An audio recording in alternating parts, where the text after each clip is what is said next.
technology deployments have become slightly more easier to understand and to do things, which has been quite previously perceived as complicated in a black box. Somebody's pressing buttons, somebody's installing something on the cloud or on your infrastructure. So I think the plug and play element has definitely improved in terms of scalability. Other than that, I think some of the other technologies that have implemented at the same time as orchestration has been very complex.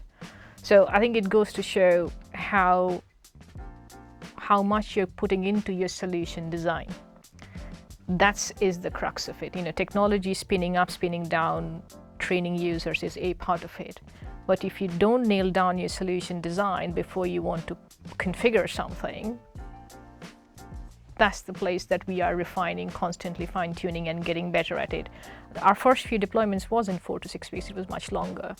But you need to find your recipe and make a blueprint out of it, which is what the Vistra teams have been after, doing that to say, here is a recipe if you're looking at something complex, here's a recipe if you're looking at something low to medium and how fast we can do, which is being a partnership together with Enate. It's not something we have done alone.